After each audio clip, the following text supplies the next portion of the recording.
शिव जी ने माता पार्वती जी को संयम, सदाचार, स्नेह और सेवा,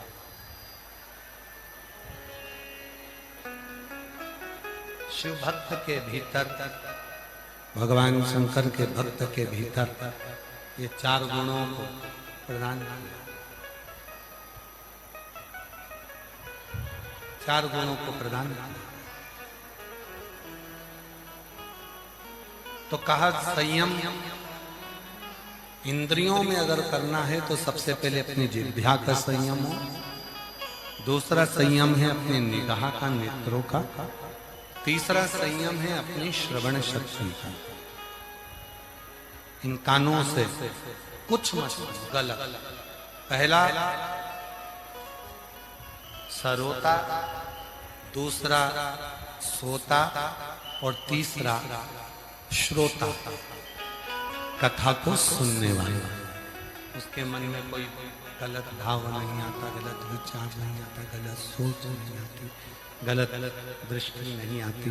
वो तो केवल एक भगवान के लिए भाव से कथा को श्रवण करने के लिए, सुनने के, कथा श्रवण करने का भाव रहा। कोई गलत विचार, गलत सोच, गलत दृष्टि उसके भीतर नहीं, गलत भाव उसके भीतर नहीं। एक बड़ा सुंदर सा प्रसंग कहा, महाकाल वन में भगवान शिव पार्वती जी के साथ में विराजमान है, जहां पर भक्तों के चार गुणों का स्मरण शिव जी पार्वती जी को करा। पहला गुण अपन ने श्रवण करा संयम का। दूसरा गुण महाकाल वन में भगवान शंकर माता पार्वती को सदाचार का कहते हैं। अच्छे विचार रखिए, अपना अच्छा भाव रखिए, लोगों के प्रति भाव शुद्ध रखिए, दृष्टि शुद्ध रखिए, अच्छे मन रखिए, अच्छे भाव रखिए। अच्छा भाव, अच्छा विचार रखेंगे, उस दिन भगवान सदाचार के भाव में रहेंगे, शिव तत्व की प्राप्ति अपने आप होना प्रारंभ। अपने तीसरे नंबर पर शिव भक्त का जो गुण बताया है वो है स्नेह, सबसे प्रेम।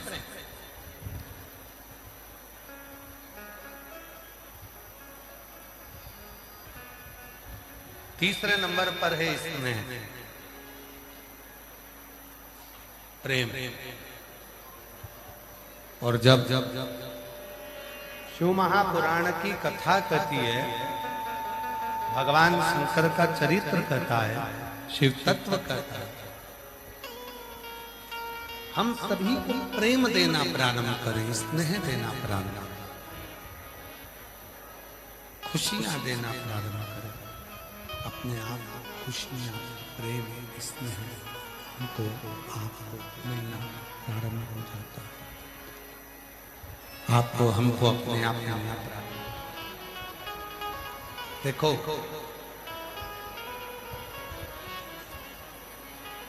देव ऋषि नारद का एक बड़ा सुंदर चरित्र है शिव पुराण के अंदर।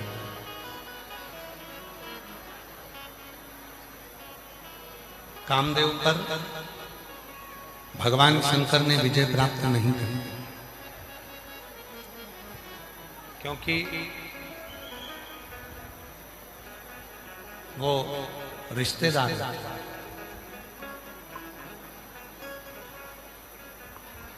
कामदेव पर विजय प्राप्त नहीं करी, क्योंकि वो रति के पति,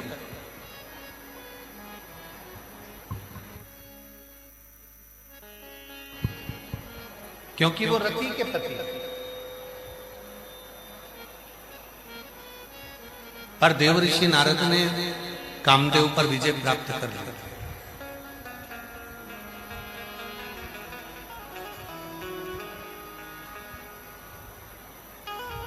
पर देव ऋषि नारद ने ये नहीं जाना कि हम किसका अपमान करने के लिए जा रहे हैं। जिस दिन भगवान आपको कुर्सी दे, जिस दिन भगवान आपको पद दे, जिस दिन भगवान आपको प्रतिष्ठा दे, जिस दिन भगवान आपको सत्ता दे, जिस दिन भगवान आपको वैभव दे, जिस दिन भगवान आपको कोई अच्छी गादी पर, सिंहासन पर, कुर्सी पर, पद पर बिठा दे, उस दिन अपने भीतर ये विचार रखना कि आज से मैं अपने भीतर के अहंकार का त्याग करता हूं। तो आप जिंदगी में सफल हो पाएंगे। और कुर्सी, पद, प्रतिष्ठा मिलने के बाद मान लो आप अपने अहंकार को निकाल कर बाहर नहीं कर पाए, तो आप अपनी जिंदगी में कभी सफल नहीं हो पाए। जिस भाव से, जिस विचार से, जिस सोच से, जिस भाव से आप कथा को श्रवण करने के लिए बैठते हो, मेरा देव हरिदेव महादेव, मेरा शंकर, मेरा ओघड़दानी, मेरा त्र्यंबकनाथ, मेरा भीमा शंकर, मेरा मल्लिकार्जुन, मेरा शिव कृपा करता, करुणा। तो शिव कथा कर रही है।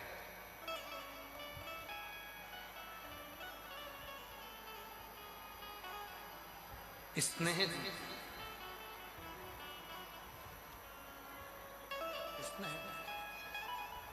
शिव महापुराण की प्रेम। और चौथे नंबर पर भगवान शंकर के परम भक्त का कोई अगर गुण है, चौथे नंबर पर भगवान शंकर के परम भक्त का यदि कोई गुण है तो वो गुण है सेवा। सेवा।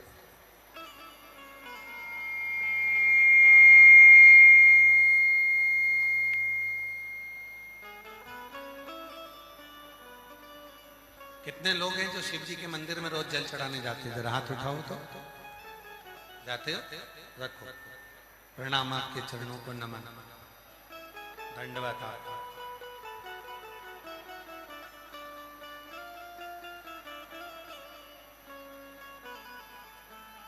कितने लोग हैं जो भगवान शंकर के मंदिर में झाड़ू लगा देते हैं, पोछा लगा देते हैं, सेवा कर देते हैं?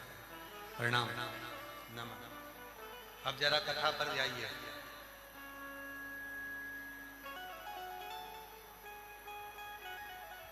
शिव महापुराण क्या कर रही है?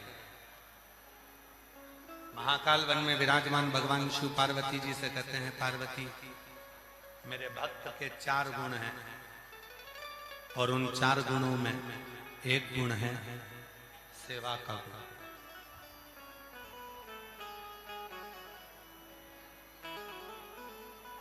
4 गुणों में एक गुण है सेवा का गुण।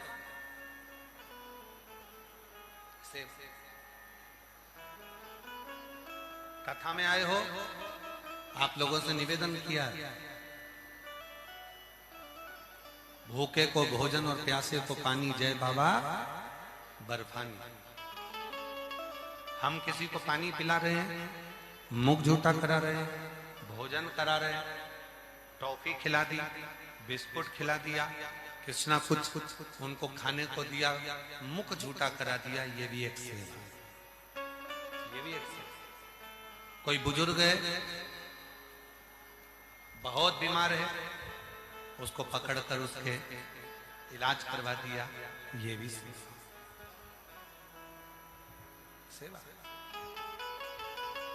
किसी को शिक्षा की जरूरत है और उसका शिक्षा अध्ययन करवा दिया, उसकी शिक्षा के अध्ययन कराया, ये भी सेवा। इसको भी सेवा कहा,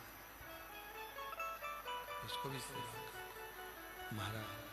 और चौथे नंबर पर है भगवान शंकर के मंदिर में भगवान शिव के दरवाजे पर, भगवान शंकर के मंदिर में भगवान शिव के दरवाजे पर, शिव के मंदिर में पहुंचकर, भगवान शंकर के मंदिर में पहुंचकर शिव के मंदिर में झाड़ू लगाना, पोछा लगाना, थोड़ी सेवा कर देना। उस सेवा का फल कितना होता है?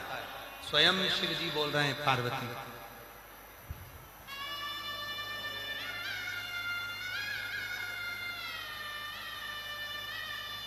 शिव के मंदिर में स्वयं महाकाल कर रहे हैं, स्वयं शिव कर रहे हैं, स्वयं शंकर कर रहे हैं, स्वयं देवादिदेव महादेव कर रहे हैं। जैसे संगम का जल लेकर कोई रामेश्वरम को चढ़ाता है, जैसे गंगा का जल लेकर कोई नीलकंठ को जाता है, जैसे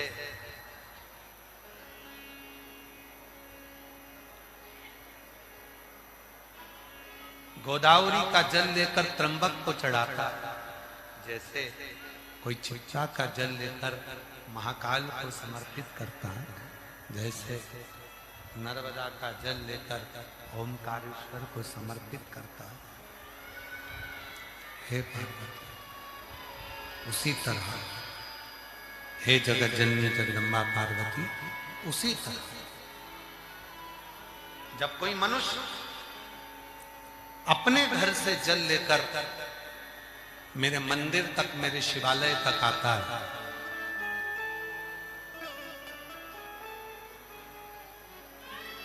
मेरे शिवालय तक जो पहुंचता है जल समर्पित करने के, उसको केवल एक मंदिर में या शिवालय में जल चढ़ाने का फल नहीं मिलता। संसार की जितनी पवित्र नदियां हैं, उन नदियों का जल चढ़ाने का जो फल होता है, वो सारा फल प्रतिदिन जो मेरे शिवालय में आकर जल समर्पित करता है उसको प्राप्त हो जाता है। एक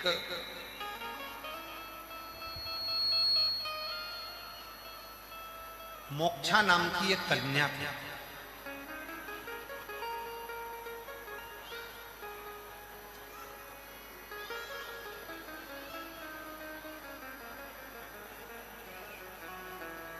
उसके पिता ने, उसके परिवार वालों ने उससे ईर्ष्या कर उसका विवाह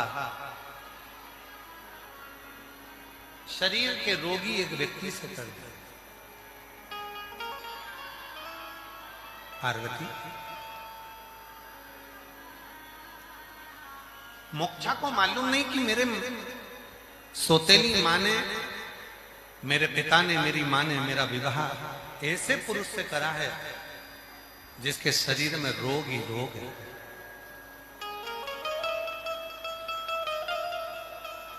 विवाह हो गया, मोक्षा का पति के साथ मोक्षा रहने लगी, पर पति तो बीमारी में इतना ग्रसित था कि उससे वो निकल ही नहीं पाता।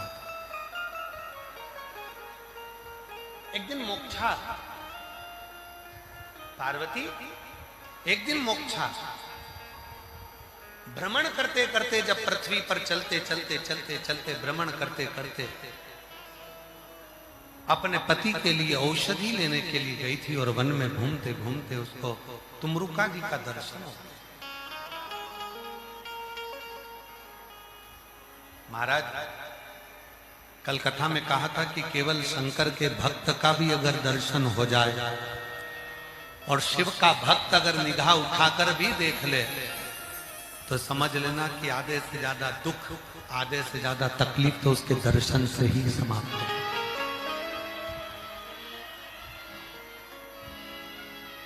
मोक्षा औषधि लेने के लिए वन में गई थी, तुमरुका जी का दर्शन, तुमरुका जी को, और तुमरुका जी को देखकर मोक्षा की आंख में जल भर गया। तुमरुका जी ने पूछा, मोक्षा तू रोती क्यों है? मोक्षा ने कहा कि मेरे माँ ने मेरा विवाह एक ऐसे पुरुष से कर दिया जिसके शरीर में रोग ही रोग, जिसका शरीर ठीक नहीं है,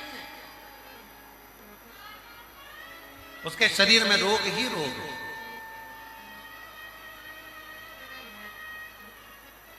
ईर्ष्यावश मेरा विवाह किया गया।